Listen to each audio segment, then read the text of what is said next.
Hello there, and many thanks for joining us on the program. I am Imonia Marere. In one of our recent editions, we looked at the cases of indiscipline and crises of confidence rocking the major political parties in Nigeria ahead of the 2023 general elections. Since the return to democratic rule in the Fourth Republic, the ethos of internal democratic practices in political parties have arguably been relegated. Wranglings and brickbats have climaxed into all kinds of intra-party conflicts, some of them very disruptive. In recent times, the wranglings have become more vicious, reeking of desperation, disrespect, and disregard for the constitutive instruments of the political parties and the underlying democratic maxim of equity and fairness to all. Political analysts say this situation has a direct bearing on democratic stability. Political parties in Nigeria have become battlefields characterized by unconventional and crude display of power and wealth. Political theories have established a strong connection between political parties and democracy, as they are inseparable. Every democratic system depends to a very large extent on the nature and organization of political parties. The conduct of free and fair elections on a regular basis is considered a minimal condition for democracy to thrive. Therefore, to promote democracy in Nigeria, there must be harmonious, coexistent, and mutual trust among political actors. However, political parties in Nigeria have continued to grapple with the problem of internal party conflicts. This has given rise to concentration of power in a few hands. Identity crisis, corruption, social and economic inequality, lack of party discipline and tolerance, lack of clear ideologies, money-backed politics, which are all setbacks for democratic practice.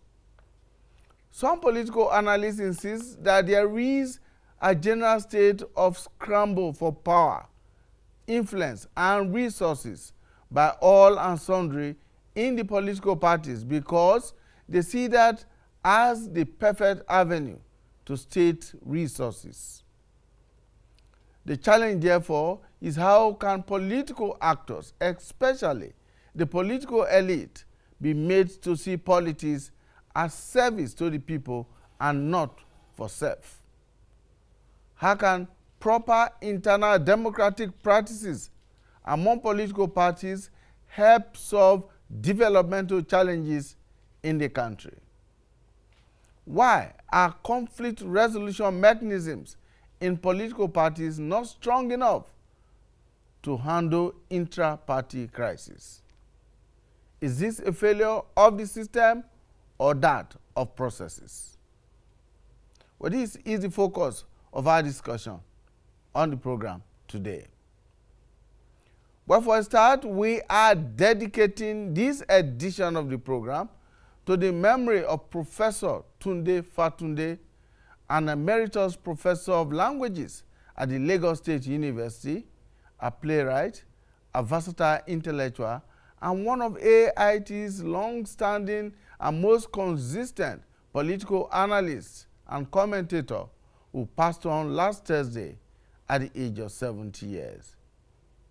May his soul rest in peace. And we'll get to meet our guests. All right, let's get to meet our guests on the program today. He's Friday Nwanuzie Nwosu.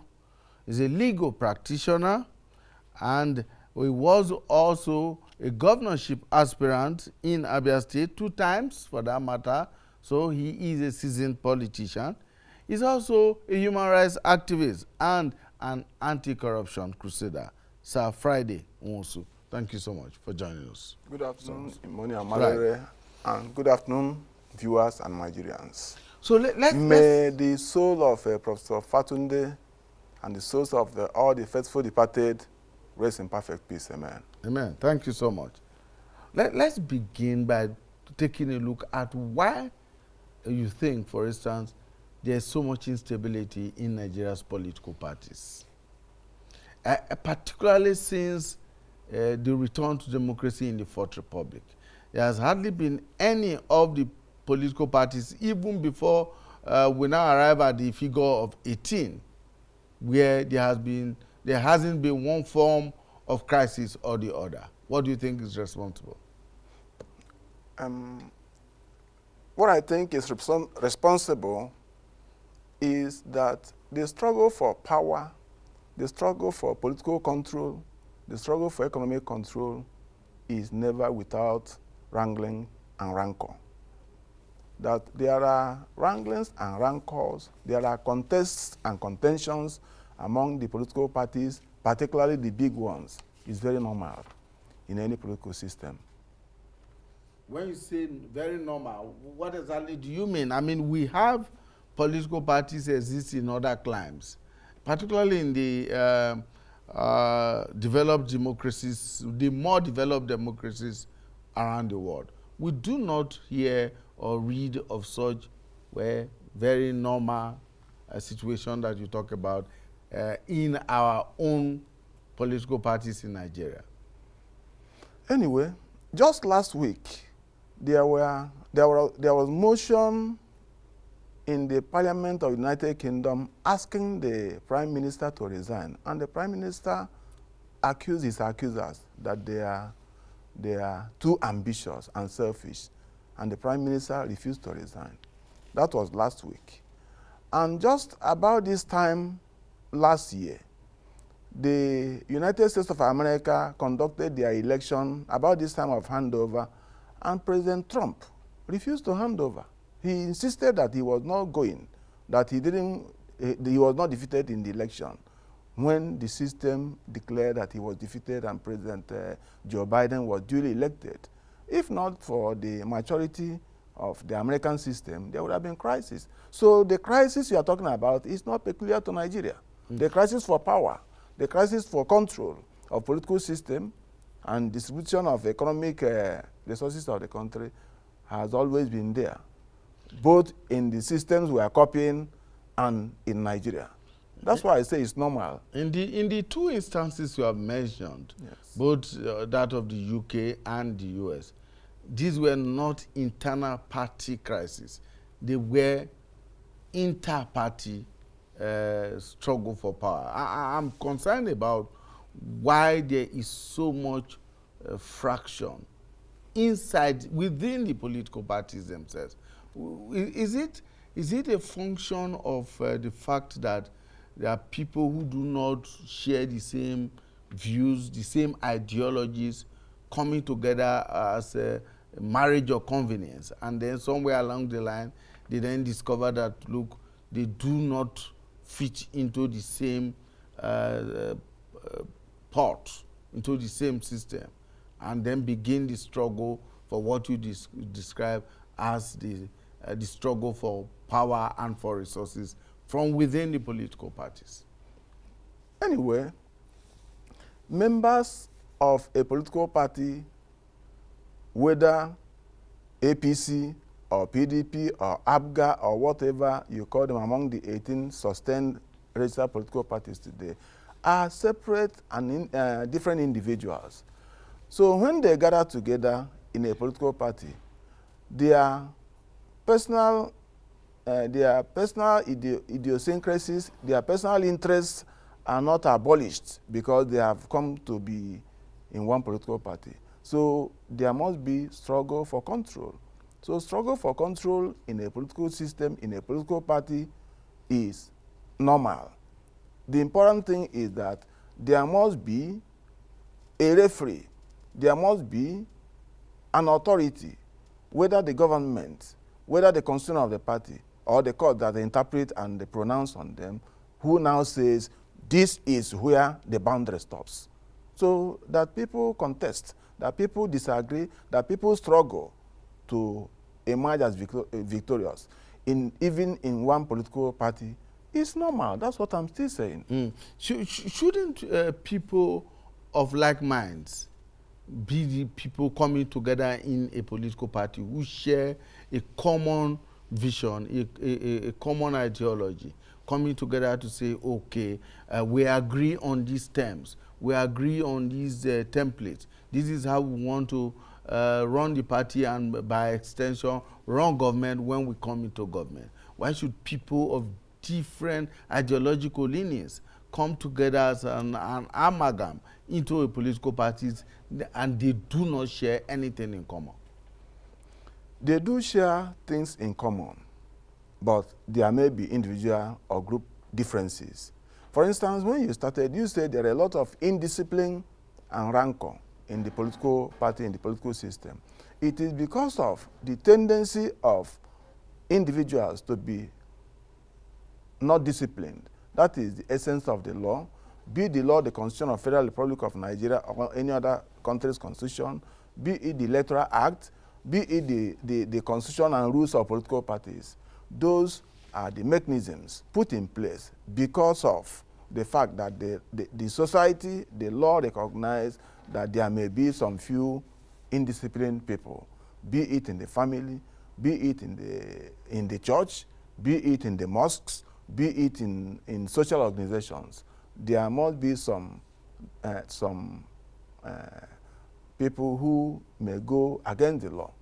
So that people struggle, maybe apparently some people want to cut corners. I still say it's normal because it is normal in human society. But that the law is there to take charge and take control is also normal. There is the Constitution of Nigeria which makes provision for how political parties should be organized. Section 221, 222, 223. There is the Electoral Act 2010, amended and still in force now until the next one is signed into law. There are the various political parties, constitutions, and the guidelines and rules.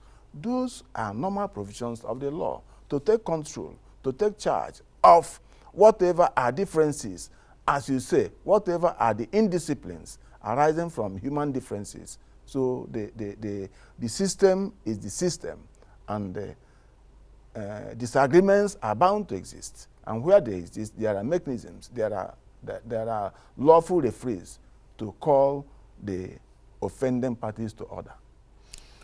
What then happens when a party has its constitution, its constitutive rules, its constitution, its guidelines, its rules and regulations, and then members who join the parties or who are even founding members of the parties who may have participated in the production of these constitutions, these constitutive rules, flagrantly flout such rules when it does not suit their political purpose.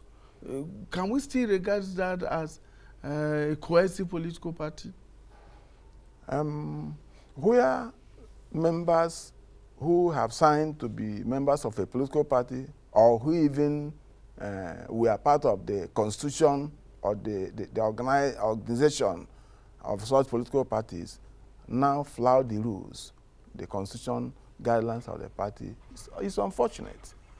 It's unfortunate that there are such situations, as you say, but all I'm still saying is that where such situations arise, people thereby offended are not left helpless. There are provisions of the law. There are provisions of the constitution, of the law, for such people offended to seek redress. For instance, some sections, particularly 87 of the Electoral Act 2010, as amended and are still in force, have provisions as to how primary elections, how nominations, how congresses are done. And Section 87 sub 9 says any aspirant who believes that this electoral act or the rules of his political party has been infringed upon in the nomination of a candidate should go to court. And again, Section 285 of the Constitution as amended has also provided, even makes provisions as to how to challenge the emergence of candidates of political parties. So all I'm still saying in effect is that where there are some breaches, the citizens, the aspirants, the party members are not left without remedy. So that's that. The things happening today in parties, particularly in my own political party, APC, the things happening there today are quite normal. I don't know why the question has been so general, but I can say, and I've spoken as a Nigerian, as a political participant as I am, that the things happening is not uncontemplated by the law. But in my own political party, I believe that things are happening in accordance with the Constitution and the laws of the Federal Republic of Nigeria, and in accordance with our party constitution and rules. And now that you have said you are a member of the APC, let me ask some specific questions. Yes. The APC is expected to hold a national convention 26 days from today. Yeah. Hopefully, that convention should hold. But that convention is dependent on the ability of the committee set up by the party to reconcile the various factions and tendencies that exist within the party in different states of the federation as at today. And as at the last count, there are close to 13 or 14 states where the party has issues to deal with, where the reconciliation committee is working. And by the schedule of activities that was put out by the party a week or two ago, that committee, that reconciliation committee, is expected to have to submit its report today. Yes. Is there a possibility that the February 26th date we hold, is there a possibility that the reconciliation committee has concluded its work in all the states where there are one form of crisis or problem or the other, and I might be able to submit its report today to the party? Okay. First of all, I cannot speak for the reconciliation committee now because I'm not a member of that reconciliation committee. But I can tell you that whatever is happening, whatever differences have arisen in my party, the APC, is not irreconcilable. And again, one other thing I will let you know now, I will let Nigerians know, is that the caretaker extraordinary convention planning committee led by His Excellency Malabuni, the governor of Yobe State, is doing excellently to ensure that the convention is held as scheduled on the 26th of February. May Malabuni, the caretaker national chairman of APC, is a man that has what I have referred to severally as the Midas touch, the golden touch of the ancient King Midas. Whatever he touches turns into success. The man came with his committee, and people were fleeing. People were fleeing away from our party, but instead of people fleeing away, he has increased with his committee, caretaker committee, and the activities have increased the number of governors of APC from 18 to 22. Then they have successfully, Malabuni-led committee has successfully conducted party re-registration exercise to the extent that we are today over 40 million members in APC.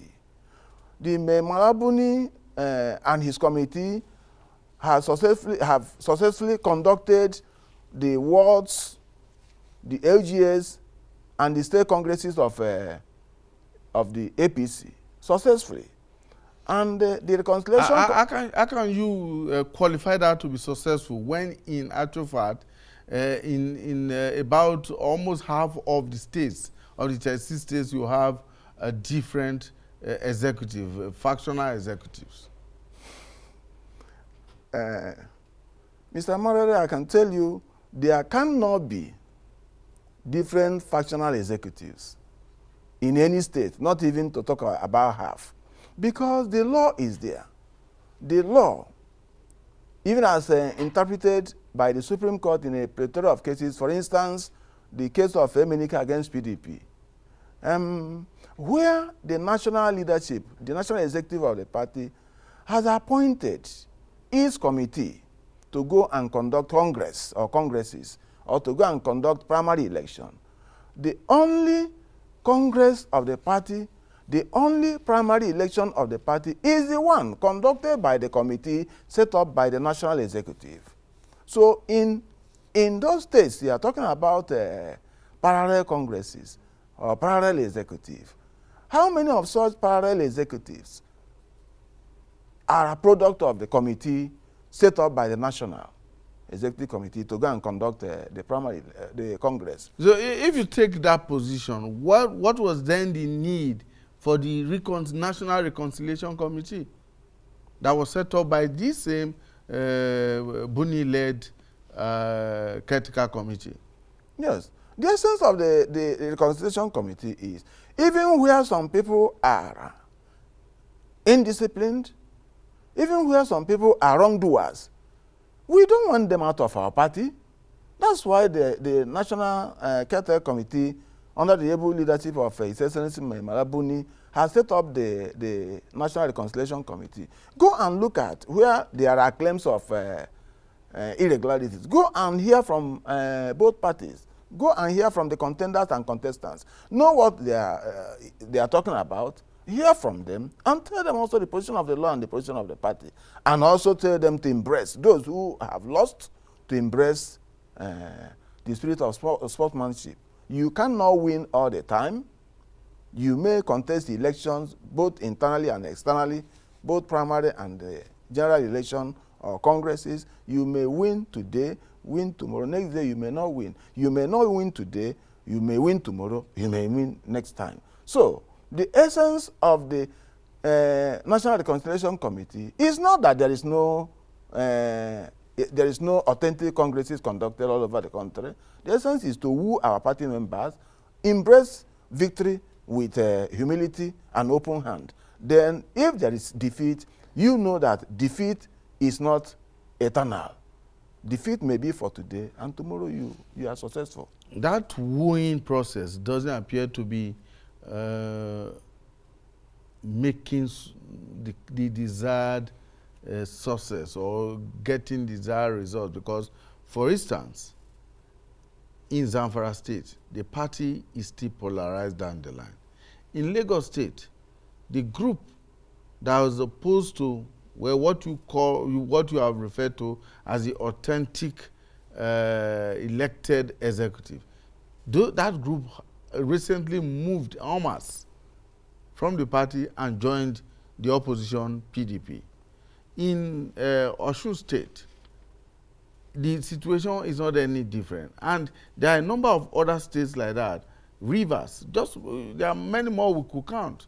It doesn't appear as if the National Reconciliation Committee is achieving the desired results, at least from what we see from the outside. It may be that you people are seeing what we are not seeing.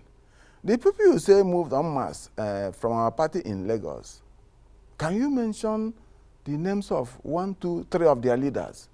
Because I don't know myself.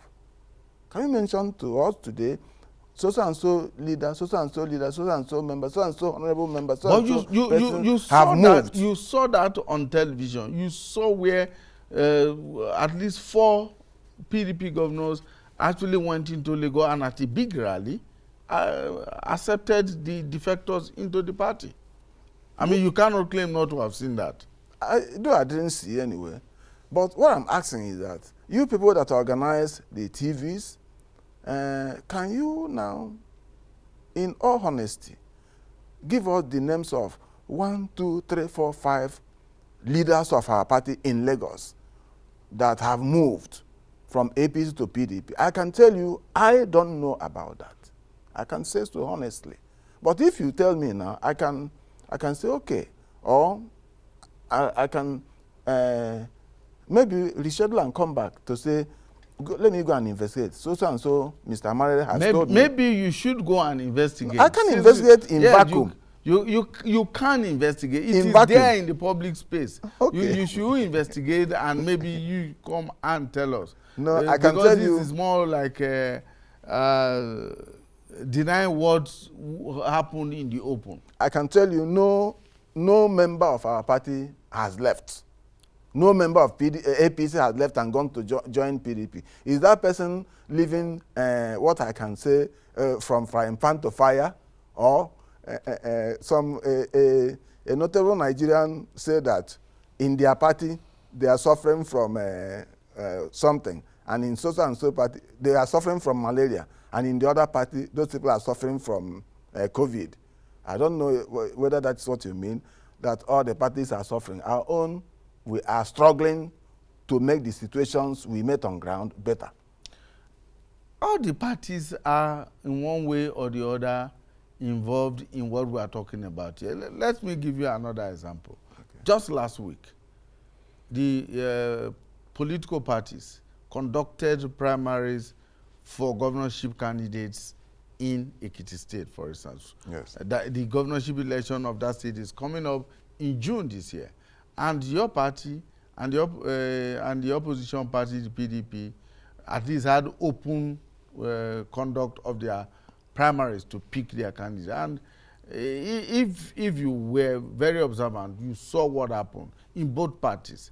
Yes. There are people, even as we speak, who felt aggrieved by the mode of the primary elections conducted, and who have openly disagreed with the outcome of those primaries in the two major political parties, for instance.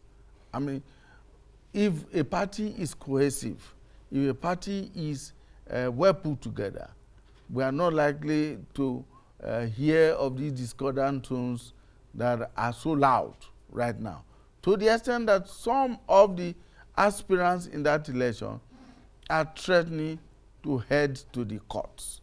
And that could be very disruptive of the agenda, of the mission of the party in gaining power in that state. Yes, I saw the snippets of the primary elections in Ekiti State. I saw it. I saw that some people won, some people lost, both in APC and in PDP. I can tell you that is also normal. It's only on few occasions that you see someone who lost an election stand up to go and congratulate the winner. There must be some skirmishes. There must be some disagreements here and there.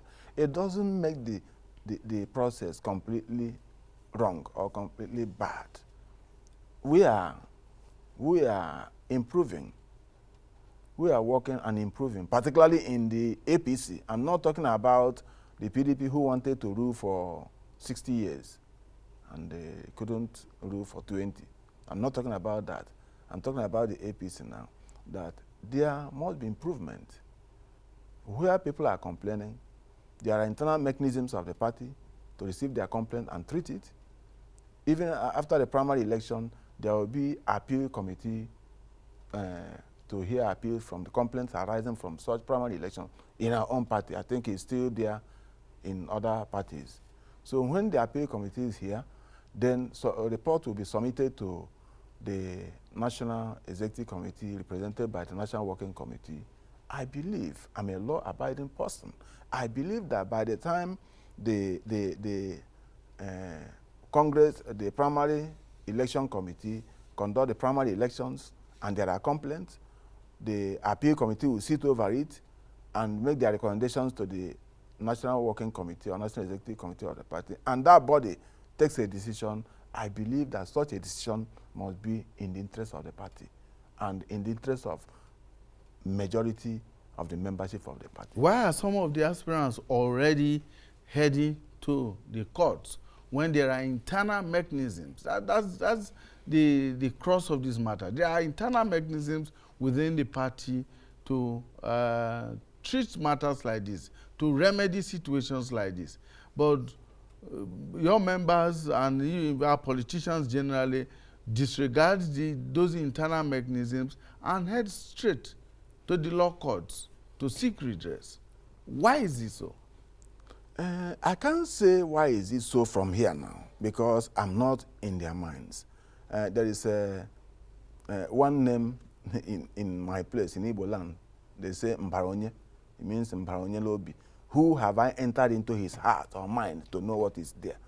But where the constitution of the party has made provision, or the rules of the party has made provisions, or even the Electoral Act has made provision for internal mechanism of the party to take place before an offended party member goes to court, and you don't take it, you go to court.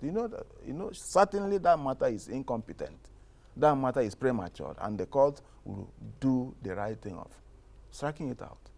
Because where the law under which you are coming to court has made provisions, and you don't take those steps because you are very, very angry and go to court, you have that person has definitely wasted his precious time and money, because that matter will be prematured in court.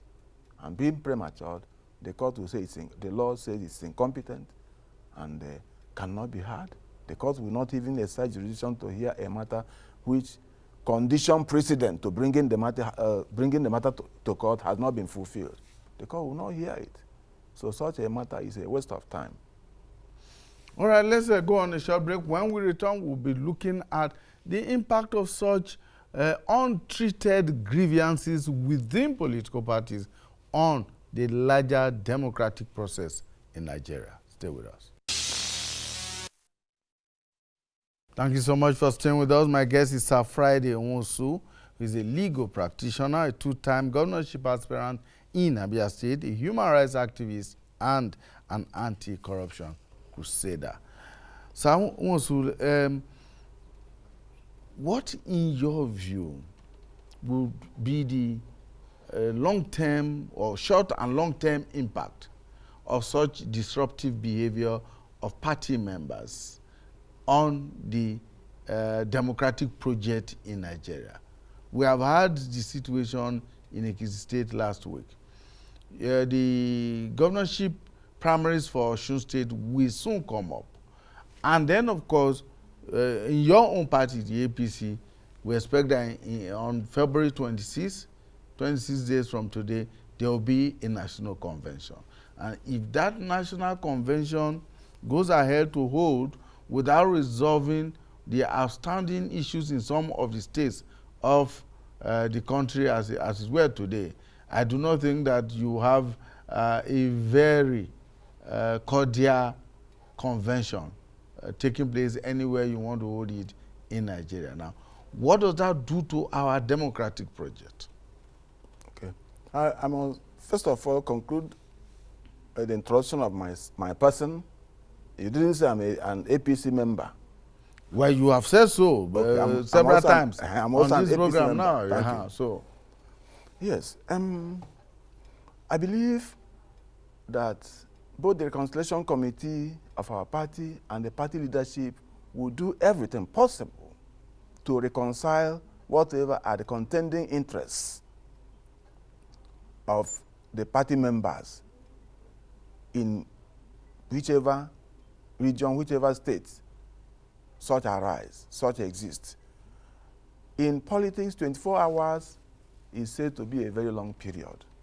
24 hours. Now we have 26 days. I believe the Reconciliation Committee and the leadership of the party will effect the necessary reconciliations. And I can tell you that reconciliation doesn't mean that out of the 40 million plus members of our party, you won't have up to 10 persons, you won't have up to 20 persons that do not agree with whatever decision the party has taken. In a situation where we have up to 40 members, 40 million members, and the 39.5, 39.7, 39.8 or 9 members of the party are in agreement with whatever decision the party has taken. That 10 persons or even 20 persons or even 1,000 persons still feel aggrieved doesn't make the party to be not to be cohesive. So the cohesion of the party depends on the fact that the Reconciliation Committee, the leadership of the party, have been able to woo together, to manage together the contending interests of various persons and aggregate them together and come up with a decision that suits the interests of overwhelming majority of the party members. So I don't foresee any rancorous convention. You people may have your sources of information, be it investigative, be it clairvoyant, even be it necromantic. You may have your ways of seeing things that we are not seeing. But I believe that what you are seeing that is pointing to a possible rancorous disagreeing convention should go back to the sender. The party, our party, is really cohesive. Whatever we are contending today, whatever we are contesting today, which the people contending and contesting are really quite entitled to, will be resolved. What anybody is not entitled to is to be made a party chairman when the rules have elected an authentic, a genuine party chairman. The laws of the party, the rules of the party, even the laws of the country will not, in order to assuage the interests of an irreconcilable, of implacable person, to make that person his own chairman, the elected chairman on his own, another contending chairman there, another contending chairman there. No. There must be a genuinely elected chairman of the party, which the law recognizes. Every other person should fall in line. Next other time you contest, you may win. So I don't see any rancorous convention coming. I see our party going to the convention and coming out stronger. Why? Because the man there today, who is national chairman of the party, has succeeded in a lot of things he has done before being chairman, even as party secretary, before being governor, even as chairman now. He has taken the movement of the party from progress to a new level. And the convention, I can tell you, will be a watershed of all conventions. We did it they did it in 2014. In 2014, I wasn't there. We did it in 2019. We are going to do it this year. And 2014, 2019, we are hugely successful. And this year will not be an exception. This year will even be better. Now that you have made reference to 2014, you recall that in 2014, the APC benefited from defections from other political parties, particularly the PDP at that time, yes. For it to eventually win power at the center and in a number of the states across the country, as it were. Now, do you foresee a situation where the APC might be unable to hold its cards together and face a similar situation which the PDP faced in 2014? No, I see something different. What I am seeing from our local areas is that PDP and and the remnants of its membership will disintegrate more and join APC. That's what I'm seeing. They did it in 2014. The heavens didn't fall. They will do it again in 2022-23, and we will win again. That is what I'm foreseeing. Could the Nigerian Democratic Project, could it have made more progress than it has as of today if these internal wranglings and indiscipline that is prevalent in the political parties were not there? Is there a possibility that as a democratic project, we would have made more strides than we already than we have made now if these things are not existent in the various political parties. Okay. Are you talking about the type of lack of wrangling like existed in Zambia under Yahya Jammeh, where there was one party, or which other place? In one party states, there are no wranglings. So are you talking about that? Or no, I'm not talking about where the constitution I'm not talking about one-party states or multi-party states. I'm talking about the wranglings that are going on within the parties themselves. We're not talking about inter-party now. We're talking about the differences that exist, the different blocks that exist, the different power pools that exist inside each of these political parties. Could we as a country, could our democratic project have made more progress than it has made in the last 22 years of our return to democracy? Okay. I believe we have made more progress. I believe that if there were no wranglings, we wouldn't have made as much progress as we have made. I will give you example. I've been a student of politics for quite some time. In Sierra Leone, under Siaka Stephen, in those days, the party were cohesively moving until the then president, Siaka Stephen, was about going. And everybody thought that the vice president would take over. And at the convention of the party, the vice president was made to nominate one General Momo, who succeeded Siaka Stephen. And the vice president really came out and nominated General Momo. Whether he was happy or not, that would be a topic for another day. But the person everybody thought that, look, as the president was going, this is the next other president. At the convention, he was called to nominate an army general who stood as the presidential candidate and won anyway. So I believe that the freedom we have to exercise our disagreement, to voice our disagreement, to even petition to the Reconciliation Committee, to Appeal Committee, and also going to court, is improvement in our democracy. That's my honest opinion. One of the topical issues generating a lot of discourse in the polity today, in any of the major political parties, is that of zoning.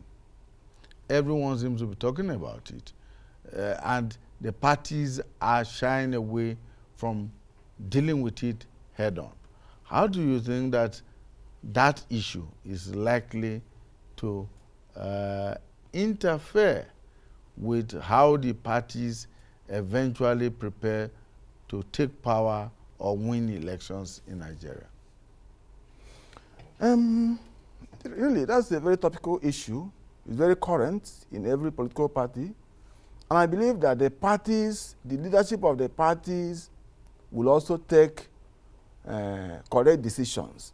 But if we talk about zoning today, the place yearning for equity and justice that zoning should go and assuage is my southeast. I mean, in terms of zoning the presidency. If we agree that zoning should solve the problems, zoning by political parties, both my APC and the PDP, should consider the southeast, zone the president to the southeast. Just as the country under the military in 1998-99 zoned it to the southwest, and even a southeasterner.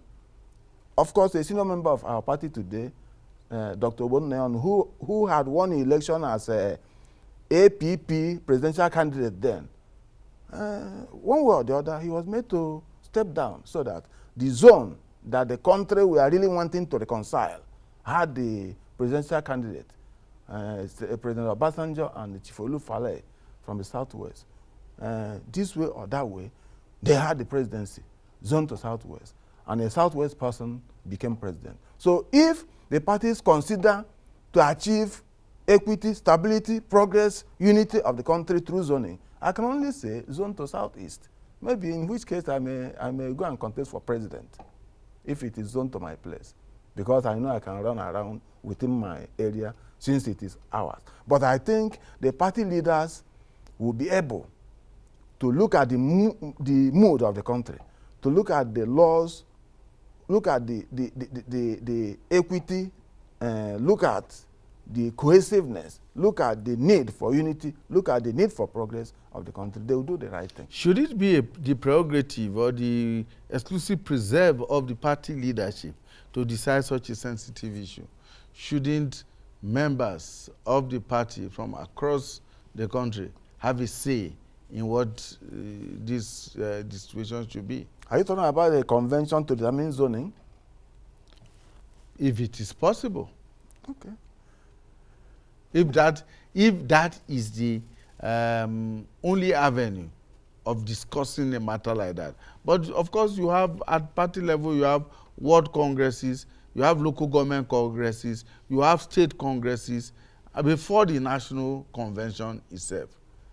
Can a subject like this not be tabled at the different levels to build a consensus towards a national convention?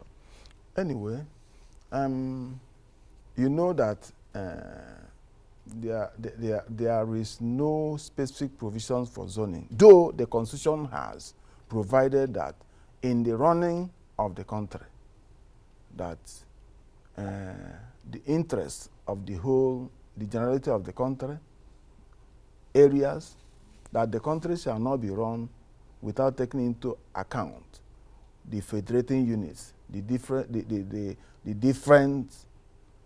areas that constitute the country. That constitutional mirror is there. Zoning is a political arrangement, as you yourself has admitted when it was given to the Southwest in 1999. It was a political arrangement that was made. So it really does not require a constitutional provision for such a political arrangement to be reached and implemented.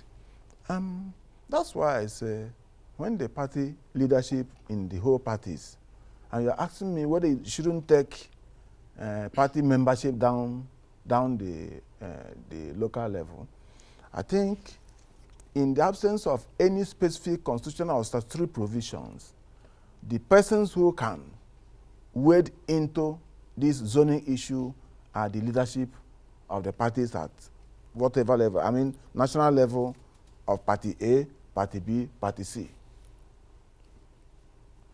Okay, another issue that is also very topical at this point in time has to do with the mode of convention that the parties will hold, particularly your party. There's talk of direct, indirect, and consensus, because this is going to be an elective convention. Okay. So, which one do you think that the party is likely to opt for? Okay, as the law stands today, under Section 87 of the 2010 Electoral Act as amended, there are specific provisions for direct primary, either primary or Congress, or indirect. If it is direct, it means that every party member in the ward will come out and vote. Then the ward votings are collected to the local government, collected to the state, collected to the national. If it's indirect, it means that every party carrying member of the party will elect. They will come out and elect delegates who will now go to the Congress or the convention to exercise their franchise on behalf of the electorate at the ward. So consensus is not a new thing, because from time immemorial, people who come out to contest for any political position, you have some who are stronger. You look at them, they are stronger. You have others who are not as strong as the stronger or the strongest. Then the stronger ones, they may be stronger in terms of money. They may be stronger in terms of acceptability and the popularity. You see people going behind to tell fellow contestants, please step down for me. This thing is not do or die. If I go this time around, next time you will go. there may be such arrangements, that in due course, people will come out with a consensus arrangement. And when there are such consensus arrangements, the party leadership will accept it and make it official. So consensus is not a new thing. So whether at the convention it is direct, it may not be direct. It may be indirect. It may be direct when they decide, because the Electoral Act gives the party the option to decide whichever voting pattern you adopt. Whether it is direct or it's indirect or it's consensus, then they are all lawful. The important thing is to have an agreeable election at the convention or at party primary congresses. In the olden days, there is this teacher in secondary school. He say, whether you call it glucose or you call it glucose D or even call it glucody, the important thing is to have one in your locker. So the important thing this time around is for us to have a peaceful and popular convention and elect our party executive. And at the convention too, at the election time, which is later this year, to also have an agreeable and popularly acceptable and accepted party primaries to bring out popular candidates. Sanwo-Osu, my final question for you would be what you think should be done and can be done to de-emphasize these different and various power blocks that have emerged in the various political parties in Nigeria today that seem to be pulling the parties apart rather than bringing them closer together. I think it is political education to the party members at the ward and the local areas that when the slogan says power to the people or power belongs to the people, it doesn't belong to the power blocks you are talking about. It is not that power belongs to power blocks. It is power belongs to the people at the grassroots, at the village level, at the local government level. When people who have their voters cards know that there is every power in the voters card, not in the Godfather. When people are educated to know that once there is election and you make up your mind to go and cast your election and protect your vote, power block, Godfatherism will be phased out. Okay, thank you so much. Sir Friday Nwanonzie is a legal practitioner where he describes himself as a senior member of the APC, two-time governorship aspirant in Abia State, southeastern Nigeria, a rights activist and an anti-corruption crusader. Thank you so much. Thank you very much. Thank you, Nigerian viewers. All right, that's our program for today. Please join us again when we bring you a fresh edition of People, Politics, and Power. Bye for now.